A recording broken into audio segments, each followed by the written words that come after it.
Hello.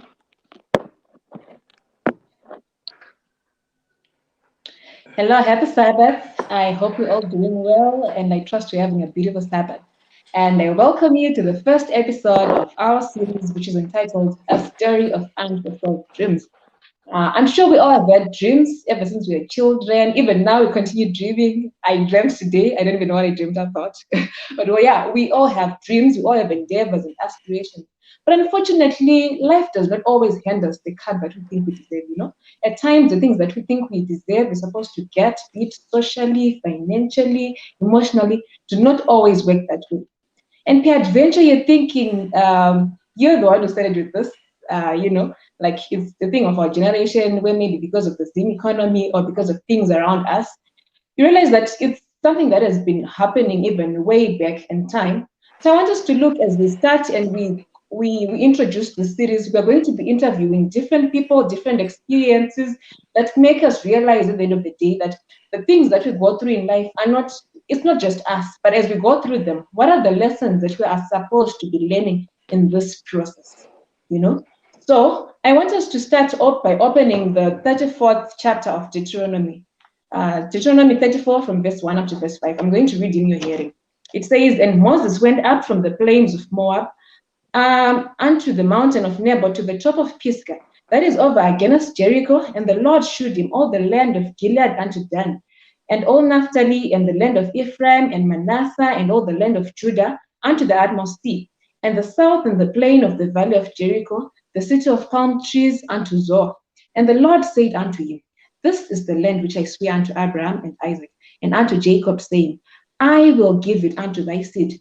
I have caused thee to see it with thine eyes, but thou shalt not go over thither. So Moses, the servant of the Lord, died there in the land of Moab, according to the word of the Lord. May the Lord add a blessing to the reading of his word. So I'm sure we all know Moses. In Exodus chapter 3, God calls Moses and tells him after he had left Egypt and gone to shepherd, he calls Moses and he tells him that he is the one he tells him that he's supposed to take the children of Israel from Egypt to Canaan. And from there, he realizes, now this is what I'm going to do. In spite of him telling about his inadequacies and God strengthening, telling me, you're the person. And at some point in time, after God decides, I'm going to cut these people off, Moses even pleads, like, you'd rather delete my name. You did all whatever he could to make sure that God takes his people from Egypt to the promised land.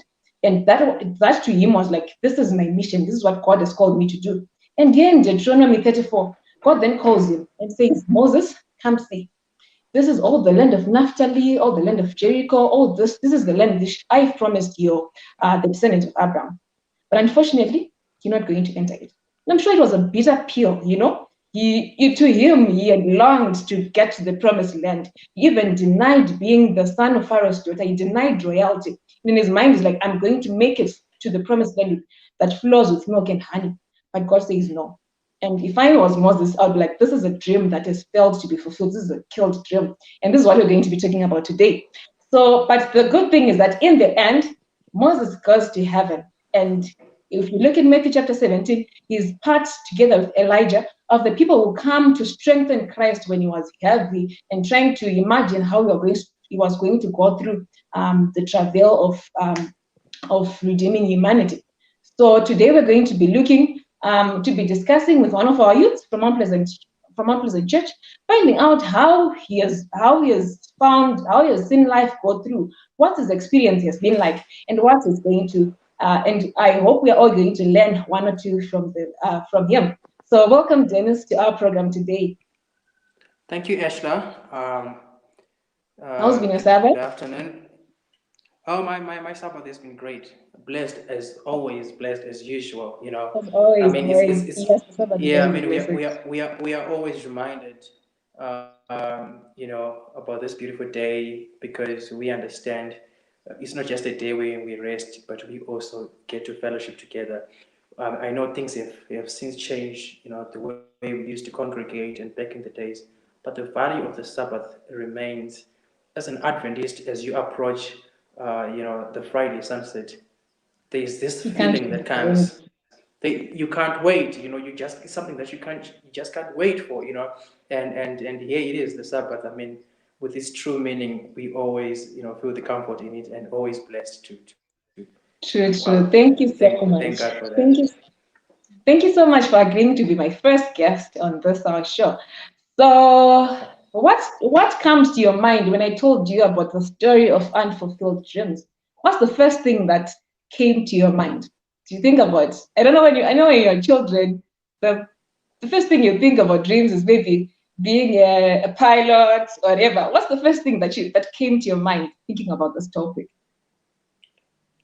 Well, when we come now to this kind of a topic, it doesn't only remind me like constantly where I really want to be, and it doesn't only give me a good check on if I am where I really wanted to be by now, or by the time I am like this age. Talking age wise, sometimes you always have plans when you start growing up. We always, like you said, talk about, I want to be this, I want to do this when I grow up, I want to be like this person, I want to be like this person. But we are constantly reminded. I think this topic also helps each and every one of us to be reminded on the things that we once told ourselves that we want to accomplish, and to now put a check as to, are we really in that lane right now, or what has since changed? What has affected our journey, career wise, some Life and its settings. and some spiritual wise. What has since changed? Are we still in the path? And I think, if we were to open this platform to everybody who is listening today, we would hear a lot of stories, which is why I want to thank our organizers for this program to come up with something like this, talking of the pandemic. Where we are today, most of us are not where we were to be. A lot of things have since Sure, I happened. think you are already And going too far. Before you get there, okay, let's. Thank you so much for that. So I want you to okay, tell the cool. people who are watching right now, who is Dennis? Who is Dennis Dewey? I know Dennis Dewey is a youth who attends church in Mount Pleasant. Who is Dennis? To someone who doesn't know you, has never heard of you. All right. So Dennis Dewey is, like you said, a Mount Pleasant youth, proudly Adventist, and Probably. professionally, I happen to be a data center and business systems engineer. So just a brief of that. On a daily basis, I wake up and I want to hear my customers talking good news about their business systems, that they are running well. So I'm talking about, providing solutions. From data center is mainly infrastructure. So my job is to provide customers with the best IT or best ICT infrastructure that they need for their businesses to run robustly, like every day, to be running without interruption, with the high availability and the reliability, so that the business always earns its continuity. Business runs like it's supposed to be. And that's my main goal as an engineer, just to make sure everything is right in order. Fancy stuff, fancy stuff. Wow. So where are you from, Dennis? Where do you come I'm, from? You've always been in Harare, or you're like some I'm of us who came to Harare because of school. Well, yeah, well, just like, I think if we have to talk, probably 80 to 90% of the people in Harare now, we definitely originate from somewhere. And Harare happens to be the buzzword, the big word, or the biggest place in the country where everyone wants to be, because that's where everything happens. So I'm That's it. originally from Mashingo. I was born in Mashingo, but Oh, you know, but my rural is Sanyati Kadoma. That's where we come from. So I grew up in Mashingo. Did my primary education there, and then I moved my secondary education. I did in Nyanga, and also back in Mashingo again. I think some school along Vuma. So then I came to Harare. I think after my A level in Nyanga, I then came to Harare. That was 2008. That's when I, came to Harare and started, trying to chase my dream, all those dreams that I was, writing down and thinking about when I was young. I was like, I really want to do this, but then I realized probably those things can only happen when you go to Harare, because that's where, the whole spheres of influence is, and you want to be part of it, or you want to be right in the middle of it. And then here I am, since 2008, I'm in Harare now. Okay, thank you so much for that. Okay, so Dennis says all dreams come true in Harare. I'm not sure how true that is, but well, we're gonna work with that. So my second question No, to you. my dream. I only saw mine happening in America. Well, like actually, my university. I did my college in Beirut. That was the Midland State University, and yeah, I mean, and after graduation, then I started realizing, you know, all the opportunities were pointing towards Harare. Most of the vacancies, most of the interviews, and everything. You end up in Harare somewhere somehow. And then so I was like, I think it's a good start. Let's see what I can come up with and start chasing my goals from there. Okay, I know that's all right. Thank you so Thank much. you. So my second question to you is going to be, as a young boy, what did you want to be? Are you sure? And I also grew up in Mashingo, your own boy, by the way. And so, what do Thank you you, want to homie. be as a young boy? Did you know about all this ICT engineering? Growing up, all of us all knew about being a doctor and all that stuff like that. I also have many dreams which have failed to be fulfilled. I always laugh and always tell people that in my past life I wanted to do this. And some people laugh at me that in my past life I wanted to be a model. In my past life I wanted to be a pharmacist. I wanted to be many, many things. So what did you dream of becoming when you're a young boy? Okay. I'll be honest with you. Growing up, growing up was, had its own challenging, corners.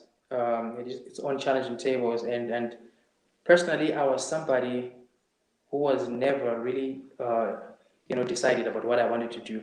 I grew up being somebody who easily gets fascinated with things. I grew up being somebody who admire a lot of good things, and hate at the same time what I know, is like Soft bad life. things. Like the moment you look at something, yeah. So I was somebody. I think up until I finished my O level, until I finished my O level. Before that, I was just a student. I was someone simply pursuing a career and knowing I have to come up with good grades, and then I'll figure things out from there. I wanted to do a lot of things. That's all I can say. I wanted to be somebody, an achiever. I wanted to achieve a lot of things, but then I started realizing I'm kind of confused on what I really want to do. But somehow, I'm going to have to make sure I pick the best, out of my combination, or I have to pick the best out of what I'm capable of doing. So I don't think You around can't the you can't family. really say you want to You do want to this. you want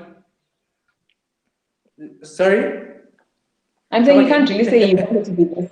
You were a confused young boy. It's Yeah, yeah, okay. yes. So okay, so here's the thing. I would say I wanted to be.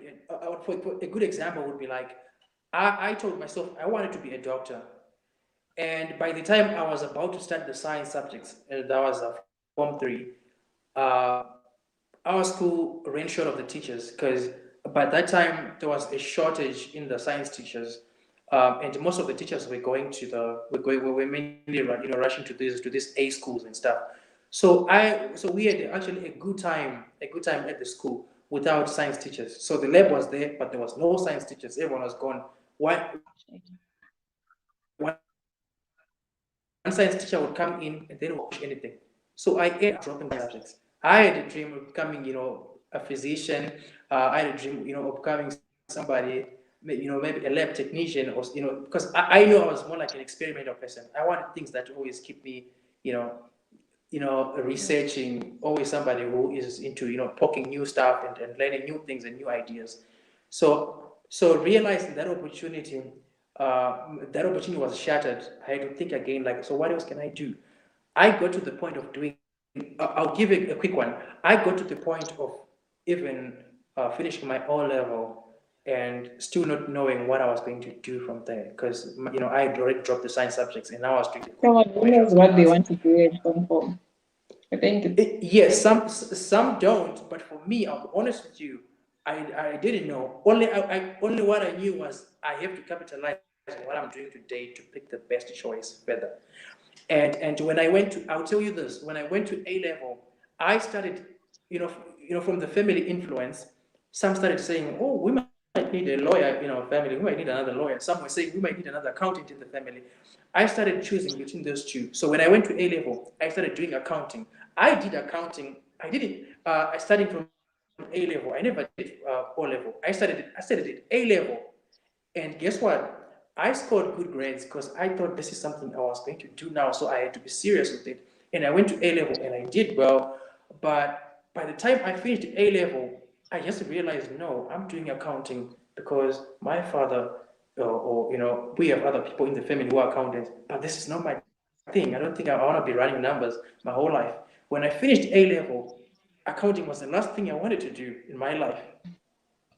You see, I Okay. have my A level. So from there, I started checking out things. We grew up in the times where mobile phones were later on introduced to us. Technology was later on introduced to us at another stage. By that time, we only have like landlines. Computers were like a few in our computer, like probably 4 or 5, and it was like those things you only look at it like, man, what is that? And you always admire it, but you don't have really access to it. I think per week, every person needs like 1 hour to get access to the computer. So I started getting that curiosity over the things that I didn't have access to, Access and to, wow. noticing these things. There's something unique about these things. In as much as I don't have access to, but I think there is something revolving around it that can change our world. That's when I started to drive myself towards ICT. I became so curious to have access to the things that I didn't have, and that's what made me do ICT at A level, at the university level, and further on, I established myself as a systems engineer. Wow. It's always fascinating how sometimes you get to the places that you get to be, things that we never imagined. Like now you're almost a lawyer, almost an accountant. When I was in Form 1, I think someone said, I want to be a dermatologist in a grad. Like, this is so fancy. So I started telling people I also want to be a dermatologist. And then next time someone said, I want to be a cardiovascular surgeon. I'm like, right, this is also fancy. Let me take this. So it's funny when you want to think of how sometimes we end up at where the places that we think one, that we find ourselves in. So my next And question to and you is going to be, uh-huh, and you were I'll tell saying? you, I will not encourage anybody right now who is listening to do things the way I did it. But I think somehow I understand I'm not the only person who has to do this. If I can give you a good example, by the time I went to Midland State University to start my ICT degree, I had applied for law. I had applied for banking and finance. I had and received all those vacancies. And I got to the point of, man, so what do I do? So I got the first one. I got law. That was Midland State University, and I turned it down. Then I got banking and finance. I turned it down. You see, time was moving, but somewhere, I wasn't convinced. Like, this is something I really want to do. I would just feel like, I think I have pressure from behind me. Someone's pushing me to do something, but this is not something that I really want to do. When I enrolled for ICT, the moment I started the program, when I started, realizing how many things I don't know and what I'm learning that a lot of people don't know, I started to realize, I want to be not just someone who accomplishes big things, but I also want to be a life-changing person. And the best way you can change other people's lives is to be passionate about what you do, to know it as much, and to know how best your profession or your career is going to influence other people. And here we are today. My job, sometimes I just talk to myself, because when I'm talking to people, they don't even understand what I'm talking about. All they want to do is to find a computer working. All they want to do is to sit on a computer and see the system working and start clicking. If it's an accounting package, if it's an ERP, they just want to be taught how do I get from here? How do I do it? They don't even know how many hours I've spent to make that environment possible. It's now my We job. have We become the guys behind this. Yeah, we become the guys behind the scenes who just make things happen. All everyone wants to do is just to type *125 and check the balance, *151 and check ecocache is working. We don't How even does want it to come to know how happen? you get that. Nobody wants to know where is my information sitting, how is it performing, how is this platform so fast. That's my job. You get it. And I think God really gave me that chance and blessed me to be in that position where I'm able to influence just the same way I wanted to do. Fancy. Quite fancy. Okay, so this is going to be my next question to you. So, where and who did you envision yourself? Like by the time you got to this age, where did you think you'd be? Did you have set timelines? Did you by 20 I'll be this, by 30 I'll have done this? Where did you think you'd be right now in your life? In one line, in one sentence. Okay, thank you. I envisioned myself by the time of 30, I wanted to be, okay, I kept telling myself by the time I reach 27 or 26, I should be to be honest, I wanted to be the youngest PhD holder. That's something I told myself. You I said wanted I to want to what? be to be the youngest PhD holder.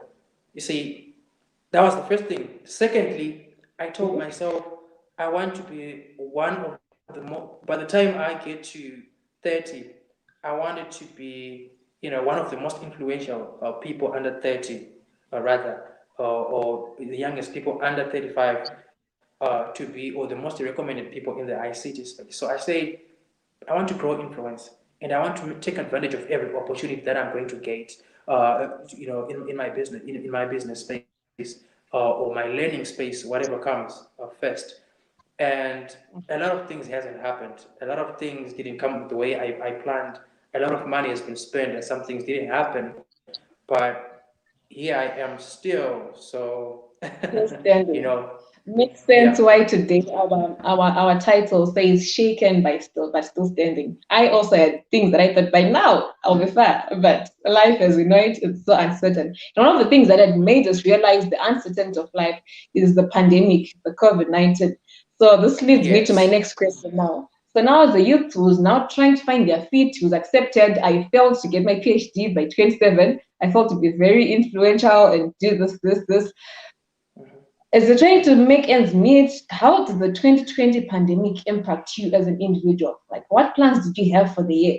I had big plans. I had big plans in 2020. So I was really high and enthusiastic. So, what plans did you have, and how did the pandemic impact you as an individual? I'm happy today because we started this platform today so that we can engage with people of every age. Anyone can be free to express themselves on this platform because we have all been affected by the pandemic in different ways. And the good thing about it is, I know when I'm speaking today, I'm gonna be motivating someone, or I'm gonna be reminding someone, or I'm gonna be encouraging someone. Either way, I know this message will still have an influence, and that's the good thing about this whole pandemic experience. Personally, I'll tell you quickly, or in short rather, I was planning by end of 2020, I was supposed to be in UAE. So here's what happened. Um, by end of 2019, I already made up my mind that I was going to, to terminate my contract with my current employer, um, and Like, I'm done.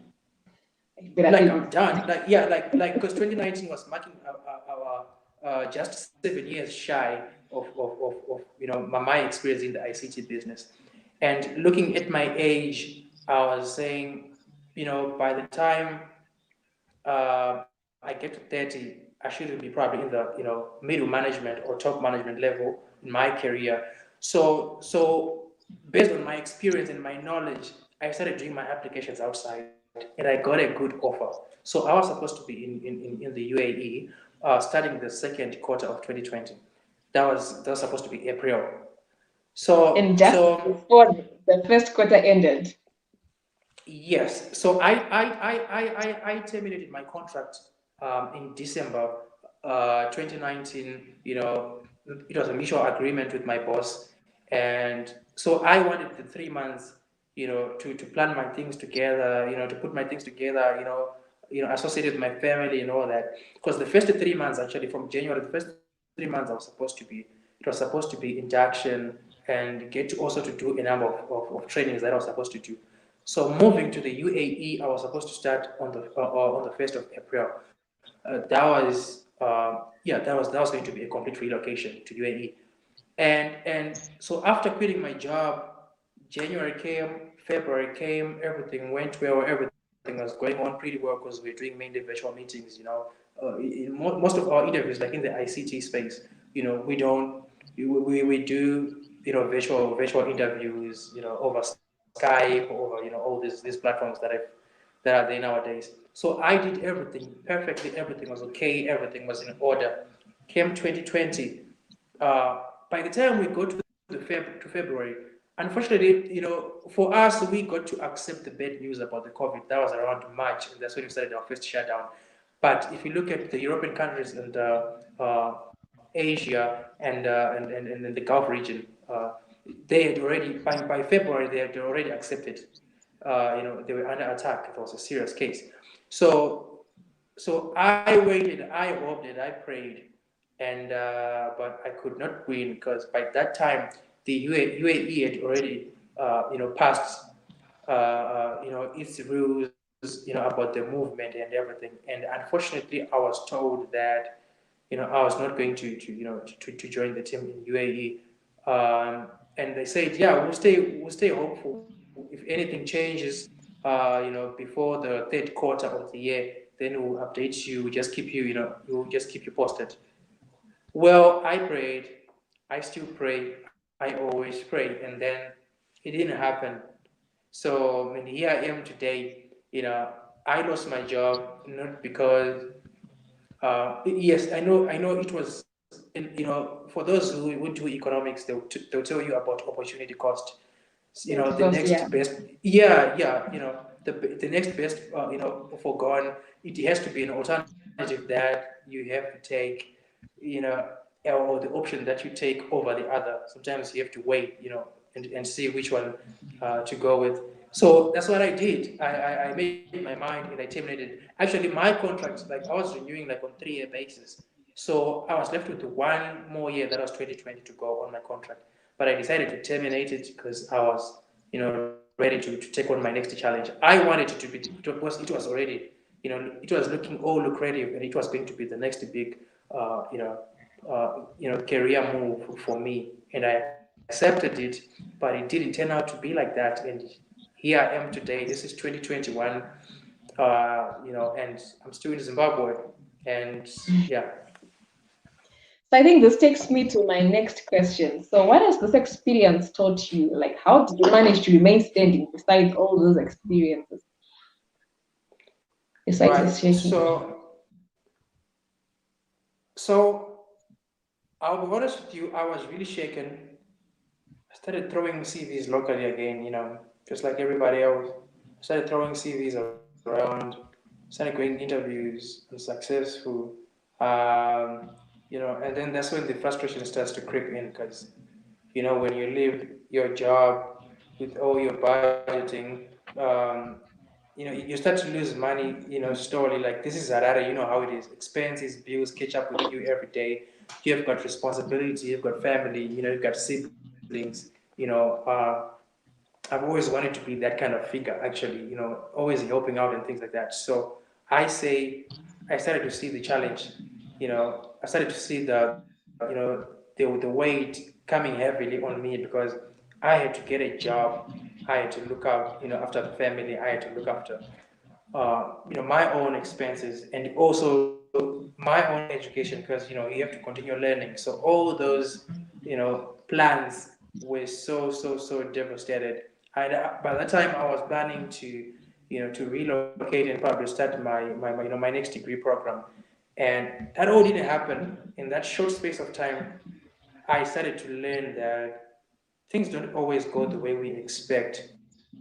But when that happened, does it mean God is not watching? Does it mean God is not part of your program? Does it mean God has deserted you? You start to have a lot of questions. Oh God, but I pray. Oh God, I know you gave me this job. How did it turn out to be like this? Oh God, where did this pandemic come from anyway? How come I didn't even get the signs? It just hit me like that. And before I even know it, I moved from that comfort zone to become one of the people that are now, trying to figure out things like, how do I get back to where I was in the first place? How do I get back to that? You know, so you start to learn now. One singer says, "For the God on the mountain is still God in the valley." You know, when you trust God, you just have to do it. It's simply an exercise of your faith. You have to exercise on a daily basis. You don't have to do it because things are, are looking good for you. You don't have to do it because right now you're sitting on a you know on a green turf. Whether you're sitting on a brown turf, you still have to know God still love you, and God will always, shine, when it's time. So for the generation like mine, I want to to share with you that these are going to be the trying times. There's going to be a lot of things that will happen. Right now, we are just about to be into the third wave, and I think there's already a lockdown in Kwekwe there. So there's still more to come. But I appreciate that we have all seen it, and we still have time to realize the relationship with God doesn't have to be conditional. It has to be an everyday relationship. Thank you so much. Before I move to the next question, there's a comment in the chat. Jeanette Swanda is saying, "So how do we navigate through all those hardships?" And she says, "What tools can we use to remain standing when you go through such? What tools can we employ to help us navigate those hardships? Can you could share the things that carried you through during those tough times that you experienced as an individual, that could actually help the next person? Do you have specific songs that I love music? The songs that I'll sing and be like, this is my song for this moment. The text that I had to personalize. What do you use to navigate these hardships that could help the next person? So so so I'll tell you something that I learned over this this past year and some months. When you plan your things, and no matter how much you pray, God, I understand God expects us to act. God expects us to be somewhere, to have a vision, to have a dream. When we pray to God every day, we ask Him to lead us, to help us, to give us the knowledge and wisdom about the things that we want to accomplish. Or we ask God to help us understand the things that we don't understand, or to help us through the things that we don't really, or the things that we really can't do on our own.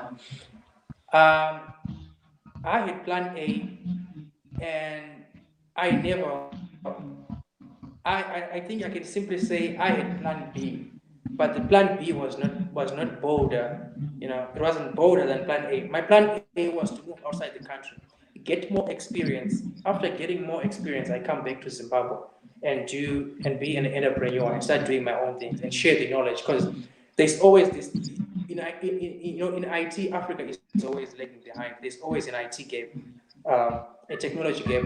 So my idea was, I have to go out there, learn as much as I can, and come back to Zimbabwe and start to invest in that new technology, and that is going to be my leverage. Then I'll move from being, you know, to be an entrepreneur. So my plan was, I'll be an entrepreneur when I've gained as much knowledge as I need, or when I come back maybe 5 years later from outside the country. That didn't happen. And being unemployed, How did you I accept that? started How to did realize you it, it wasn't something I had to accept. It wasn't something I had to accept, but the forces around you makes you, you know, brag, or quickly, establish yourself. Sometimes it's about, I'll tell you one thing, sometimes it's about the pressure that we have around you that makes you act. When you have responsibilities, you know definitely there's somebody looking over your shoulder, and there's someone who is in school expecting you to pay their tuition. And if you don't, they're going to defer. If you don't, it's not going to be food on the table. That pressure makes you pray and want to do things that you have probably never done before. And somehow, you find yourself in that new position. I don't want to think that it always has to be pressure that makes you change.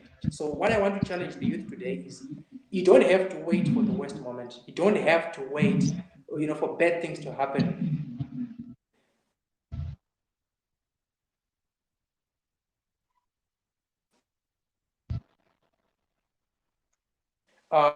Always plan your things with plan A, plan B, plan C.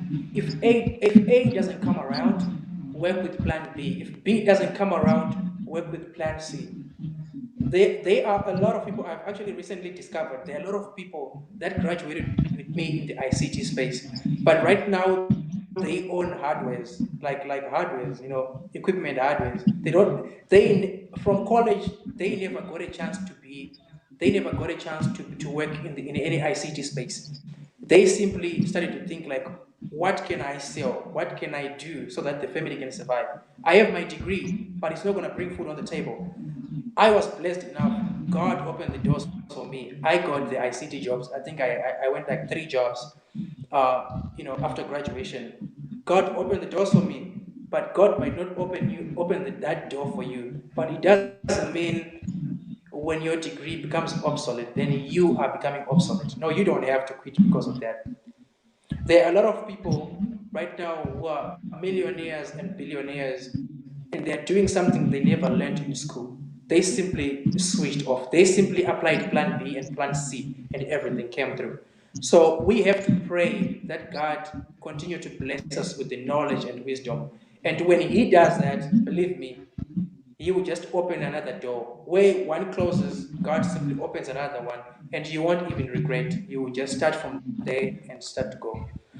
So Thank you so here I much. am today. Here I am today. I became an entrepreneur. I sat down with my business partner, with a friend of mine, and we became business partners. And instead of waiting for the UAE opportunity to leave the country happen, I immediately said, I am now unemployed. I'm gonna start doing something. Immediately, right there, we started registering the company. We started doing all the paperwork, and I am still a data center engineer. I am still doing everything that I was doing for the past 6 years. But now I started a business, and I said, I'm going to employ myself. And now I have to do it. The only difference is I don't have to wait for anybody to employ me. I'm going to have to start looking for the next customer. I don't know where I'm going to get my first customer. But I know with the knowledge and wisdom that I have to continue. I have to continue doing what I do. And here I am now, and God has been great. He has That's been good. faithful to me, and everything is working just fine. Amen. And here you are, shaking and still standing. So I want you to give us our parting words. I want you to give us our parting words in this format. Number one, I want you to tell us what you would tell your younger self, maybe your 15-year-old Dennis, with what you know now. What would you tell you? And then parting words to the audience. Well, I want to challenge the young ones to say, um, you know, always seek advice from the elders. Always be open and always be friendly. Number two, always be patient. Learn to be somebody who is patient.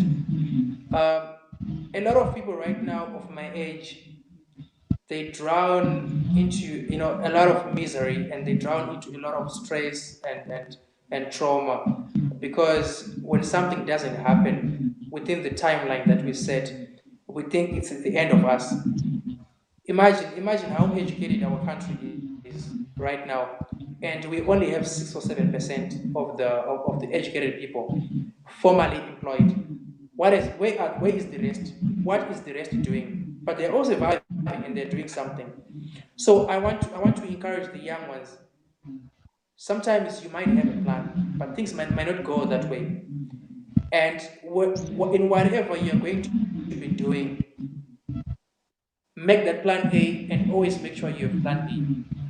Secondly, seek the advice from the elders. Their knowledge and their experience is always the best teacher, and you always acquire something. You might choose to go the other way, you might choose to do something else later on, but the knowledge that they give you will always help you along the way. Thirdly, as the youth, like myself, I was born and raised in an Adventist church. There are some people who were born and raised in the Adventist church, but who don't have that faith, or who never really got, that faith, installed in them because they were raised in church or because they are Adventists. So we need to find that relationship with God all the time. It doesn't have to be our parents enforcing it. It doesn't have to be our parents telling us what to do. We need to personally find that relationship with God all the time. We have to find that value. We have to establish, a relationship with God. When you do that, you definitely know all those stresses and all those discomforts. They only happen for a while, but if you really know that, you know, the God on the mountain will always be the God in the valley, then you will always be strong, and God will always, make a way for us, and we will definitely get there. So let's stay hopeful. All Yeah, right. sure. It's only your personal faith that will take you through whatever, not the faith of your parents. Thank you so much, Dennis, for agreeing to be our first guest on this, our first episode of the story of Unfulfilled Dreams. And I trust our audience has learned so much from the story, from how Dennis has navigated the different things, the different obstacles that he had to go through. And I'm sure we learned a thing or two, that life is certainly full of uncertainties. But what's important is what you learn from those lessons. So as we conclude, I'm going to have us look at this quote from the book The Desire of Ages. The Desire of Ages is a book by Ellen White, part of the Conflict of the Ages series. The Desire of Ages, page 224. It's actually the last paragraph on the topic, the imprisonment and death of John. The paragraph 224, the first line, paragraph 5 says, God never leads his children, otherwise they'll choose to be led. If they could see the end from the beginning, and discern the glory of the purpose which they are fulfilling as co-workers with Him. So just know that whatever you're going through, peradventure you might be wondering if God is still there, or maybe your story is still in the pipeline, is still being made. God will never lead you. God will never lead His children. Otherwise, if you had an option to see the choices that you have, you'll definitely choose the one that God chose for you. And till we meet again, God bless you. Stay safe.